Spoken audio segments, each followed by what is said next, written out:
Guys, this is Manashri Rathod, Assistant Professor Devgiri College, Chhatrapati Sambhaji Nagar. So lot of you were asking me कि ma'am कुछ ऐसा video बना दो कि जिसमें हम पढ़ाई क्या करें, कवर क्या करें, वो पता चल जाए. So this is my quote which I always write in every book before reading it. So हम आज ये बात करेंगे कि इंग्लिश लिटरेचर में आपका कुछ मिस ना हो जाए और कैसे आपने एमएच सेट के लिए कैसे राइटर्स रीड करने हैं, फिर राइटर्स का क्या करना है. सो जो एक बार स्टार किए वो इम्पॉर्टेंट है, बट जो 2 बार स्टार किए वो बहुत इम्पॉर्टेंट है, वो आप मिस नहीं कर सकते हो. सो ये है ब्रिटिश लिटरेचर. इसमें अब एज ऑफ चौसर में जॉफरी चौसर है, विलियम लैंगलैंड है, ये इम्पॉर्टेंट है. फिर उसके बाद ये भी इम्पॉर्टेंट है और ये ज़्यादा इम्पॉर्टेंट है. तो एक बार आप देख लो, अगर ये आपने किया हुआ है तो it's good. Thomas Gray Heywood नहीं ऐड किया था तो वो भी मैंने ऐड किया है. Now William Shakespeare, Francis Bacon, फिर सर फिलिप सिडनी.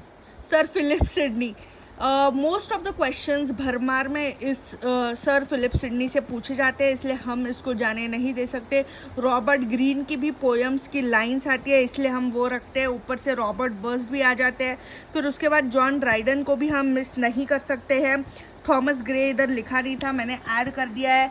फिर ये जो है ये पूरे इंपॉर्टेंट राइटर्स है, जैसे Samuel Richardson, Joseph Addison, Richard Steele भी इम्पॉर्टेंट है, लॉरेंस स्टर्न भी इम्पॉर्टेंट है, थॉमस ग्रे ये जो है ऐसे राइटर है.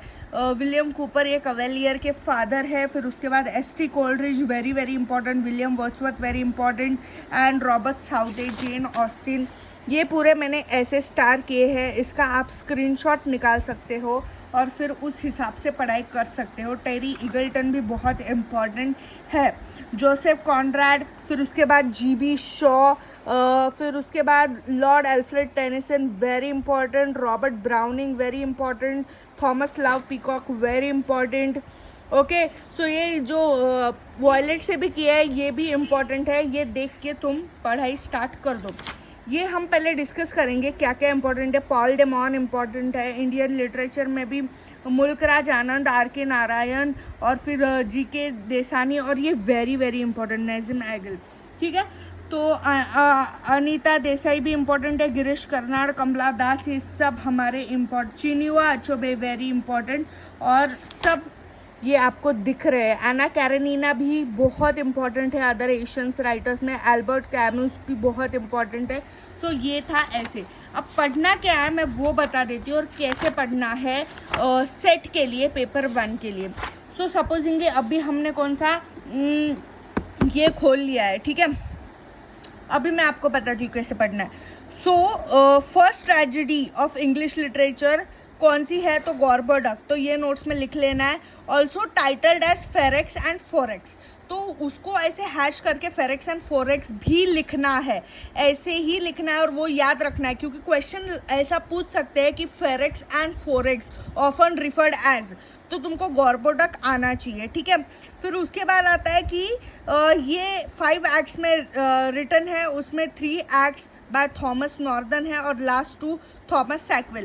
तो ऐसे आ सकता है कि कौन से पार्ट्स किसने लिखे हैं, तो वो भी हमने कर लेना है. फिर ये हो गया ऐसा. फिर child of Renaissance and reformation, सुनो किसने किया ये रिकेट ने रिमार्क किया है स्पेंसर को. क्या? Child of Renaissance and Reformation. Question आ सकता है child of Renaissance and Reformation often is called, who is called child of Renaissance and Reformation, तो स्पेंसर. ओके. फिर who called Spencer child of Renaissance and Reformation, तो Rickett. ठीक है. तो ऐसे हमें सब चीज़ें करने. C.S. Lewis said Spencer was not one of the great sonneteers. Who said Spencer that he was not one of the great sonneteers? C.S. Lewis. ऐसे आते हैं क्वेश्चन, और मेरा मानो तो सेट में क्वेश्चन ऐसे ही आते हैं कि किसने किसको क्या बोला, किसने कौन सा वर्क लिखा, इस वर्क में किसने किसको क्या बोला है, ये वर्क में मेन थीम क्या है, इस वर्क में किसी को क्रिटिसाइज किया गया है क्या, दिस दैट्स इट. फिर उसके बाद W.B. Yeats called Spencer the first salaried moralist. The first salary moralist is often dash Spencer. W.B. Yeats called dash the first salary moralist, तो स्पेंसर। फिर उसके बाद ऐसा भी आ सकता है, Spencer was referred as the first salary moralist by W.B. Yeats। So ऐसे क्वेश्चन आते हैं, ठीक है। तो Milton in his Areopagitica called Spencer our sage and serious poet. Okay, so ये हो गया, ऐसे करने का है तुमको, ठीक है, ऐसे पढ़ाई करने के तुमको। फिर स्पेंसर की फेरी क्वीन है, उसमें कौन से क्या कलर है वो याद रखने हैं। ये हो गया स्पेंसर का। अभी मैं दूसरा राइटर कोई लूँ और आपको बताऊँ फटाफट से कैसे पढ़ाई करनी है, बिकॉज टाइम बहुत कम है। यूनिवर्सिटी विट्स, अभी ये यूनिवर्सिटी विट्स वो किसने कॉइन किया? George Saintsbury coined university wits. ऐसा भी आ सकता है, university wits term was coined by George Saintsbury. Okay, university wits is a phrase, ये सब हो गया। उसमें कौन कौन थे वो देख लेना है, ठीक है। ये जॉर्ज सेंट्सबरी ने बोला है, इसमें 3 राइटर्स थे। तो फर्स्ट नोटोरियस प्रोफेशनल राइटर कौन था? Robert Greene. क्वेश्चन आ सकता है, who is often referred as first notorious writer? तो रॉबर्ट ग्रीन आना चाहिए, ठीक है। ये थॉमस किड वगैरह ये भी उसके थे, ठीक है। ये हो गया। फिर जॉन लिली आ जाता है। मतलब जो जो मैंने पहले आपको बताया कि वो इम्पोर्टेंट है उससे स्टार्ट कर दो और फिर ऐसे करो।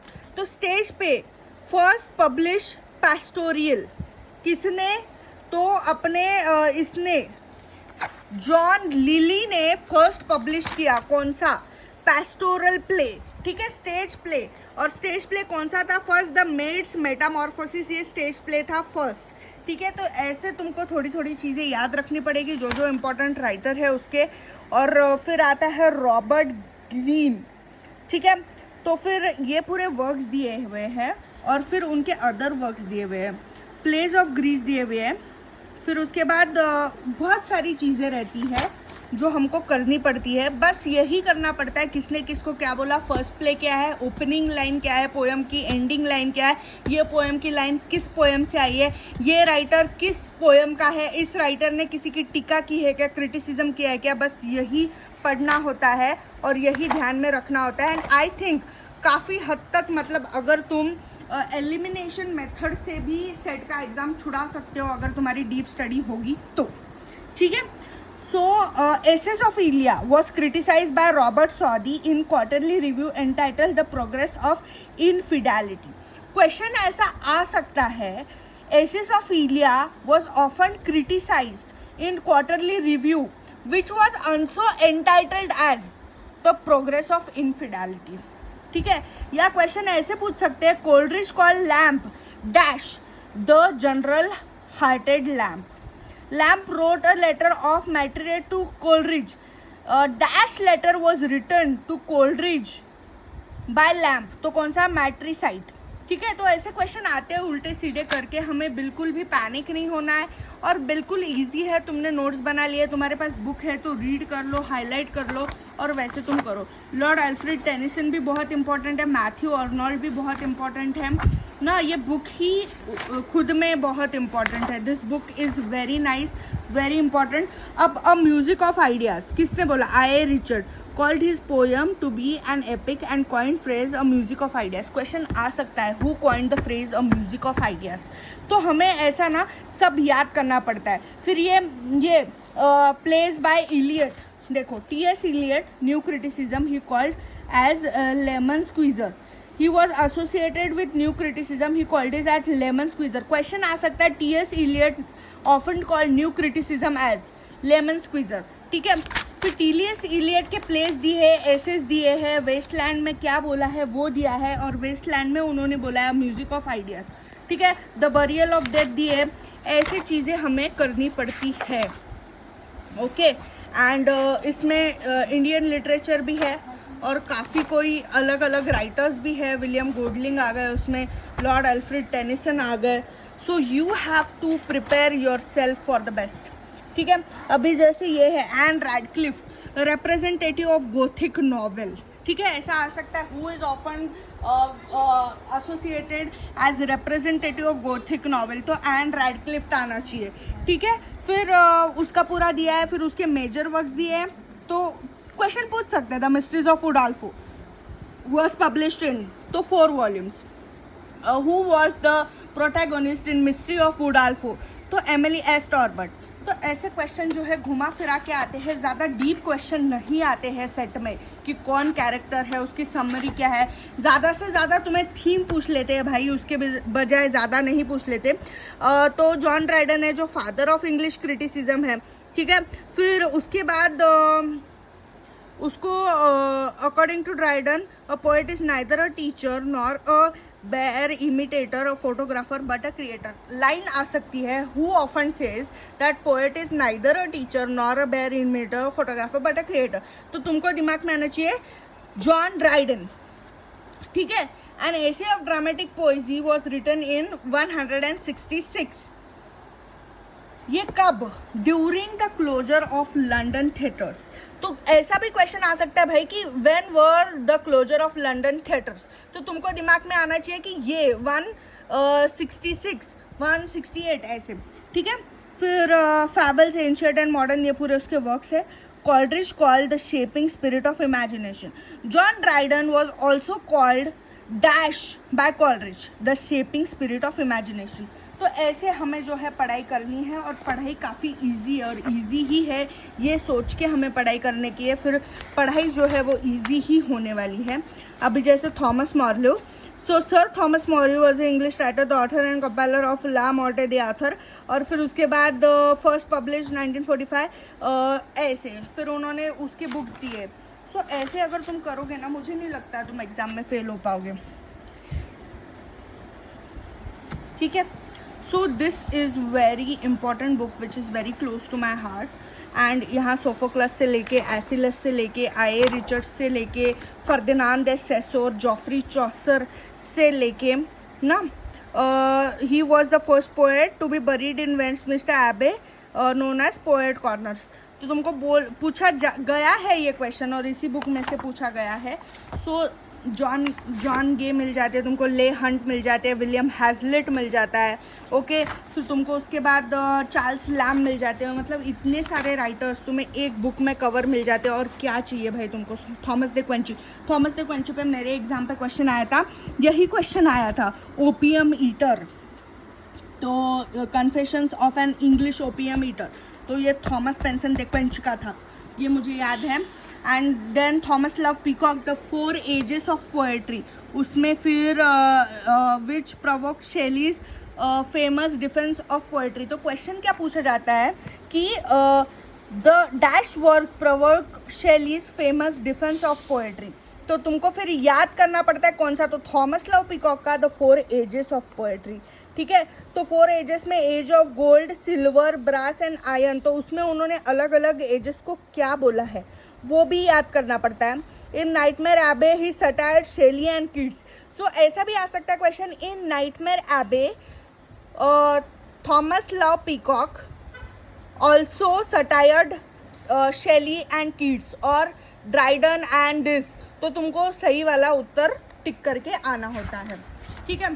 सो this is all that I studied, and मैंने काफ़ी क्लियर कर दिया कि कैसे स्टडी करना है, ठीक है। बुक के सामने, मतलब तुमको कौन सा राइटर है, उसने क्या लिखा है, लिखने में उसने किसी को क्रिटिसाइज़ किया है, उसके ओपनिंग लाइंस, एंडिंग लाइंस, कोई फेमस पोएम और फेमस राइटर की फेमस पोएम के ओपनिंग और एंडिंग लाइंस और बीच के कोट्स ध्यान में रख लो, ठीक है। फिर किसने किसको क्या बोला है ये ध्यान में रख लो। फिर civil disobedience movement by Henry Thoreau is also influenced by Shelley. ऐसे क्वेश्चन आ सकते हैं भाई, मतलब ये जो है ऐसे, ये क्वेश्चन के बारे में किसी को क्ल्यू नहीं होता, और उनको यही चाहिए होता है कि सामने जो है तुमको डरा दे। तो जब भी तुम क्वेश्चन पेपर ओपन करते हो ना, तो ऐसा मत करो कि फर्स्ट पेपर पे ओपन कर लिए, उधर कुछ अच्छे नहीं दिख रहे तो सैड हो गए। तुम क्या करो, पीछे से स्टार्ट करो, पीछे से ईजी रहता है। मैंने वैसे ही किया था पेपर 1 के वक्त। अल्फ्रेड लॉर्ड टेनिसन, बहुत कुछ इसमें कवर्ड है, और मतलब जो ऐसे एक हाथ बुक का जिस पे क्वेश्चंस आएंगे वो राइटर मत करो, जिस पे भर भर के क्वेश्चंस आएंगे, that writer you do. And hope you like this video, and let me know if you need more English literature video that how to prepare for MH set and UGC net. So ऐसे भी आ सकता है, क्या आ सकता है, Leigh Hunt circle is often called as Cockney school, और उसके ये है सब लोग, तो ये याद रखो। ऐसा भी क्वेश्चन आ सकता है कि PB Shelley in 1818 title lectures on English poet ना, ऐसे क्वेश्चंस आ सकते हैं, ध्यान में रख लो।